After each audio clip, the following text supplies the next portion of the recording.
എനിക്ക് എന്തൊക്കെയോ ചെയ്യാൻ കഴിയുമെന്ന് പറയുവാൻ സാധിക്കുമ്പോൾ എനിക്ക് ഹ്യൂമിലിറ്റിയുടെ ആവശ്യമില്ല. എന്നെ കൊണ്ട് പറ്റത്തില്ല എന്ന് പറയുന്നിടത്ത ഹംബിൾനെസ്സിന്റെ സാധ്യത. അവിടെ ഒരു ദൈവ പൈതൽ ഹംബിളാകുന്നത് holy spirit. How much you know him, that much you will be humble.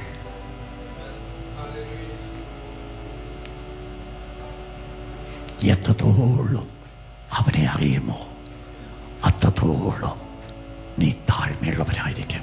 2, അവന്റെ നാമത്തെ അറിയുന്നവരുടെ ഗുണമെന്താ? തങ്ങളുടെ ദൈവത്തെ അറിയുന്ന ജനം, those who know their God. അവരുടെ പ്രത്യേകത എന്തുവാ? അവരുടെ പ്രത്യേകത പ്രതികൂലങ്ങൾ തളരത്തില്ല. ഞാനിങ്ങനെ പറയാം, നിങ്ങൾക്കറിയാം എത്ര പ്രയാസകരമായിരിക്കും സിറ്റുവേഷൻ ആണെന്ന് നിങ്ങൾക്കറിയാമോ? ഇതിന്റെ ലിറ്ററൽ നടന്നത് അന്ത്യോക്യസ് എപ്പിഫാനസിന്റെ കാലത്ത് ഇസ്രായേൽ മക്കളെ കൊന്നൊടുക്കുന്നതായിരിക്കും സമയം. രക്തം പുഴകളായിട്ട് ഒഴുകപ്പെട്ടതായ സമയം. ആ സമയത്ത് ദൈവത്തിന്റെ മക്കളെന്ന് പറയപ്പെടുവാൻ പോലും അധരം തുറക്കുവാൻ പറ്റാത്തൊരു സ്ഥാനത്ത് ആ സമയത്തെ കുറിച്ചാണ് ദൈവത്തിന്റെ വിശുദ്ധ വചനം പറയുന്നത്.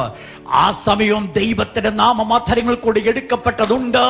ജീവൻ പോയാലും വേണ്ടില്ല, എന്റെ ദൈവത്തിൻ്റെതായിരിക്കും നാമം തങ്ങളുടെ അധരങ്ങൾ കൂടി എടുക്കപ്പെടുവാൻ കാരണമെന്ന് പറയുന്നത് അവരുടെ ദൈവത്തെ അവർ അറിയുവാൻ ഇടയായിത്തീർന്നതാ.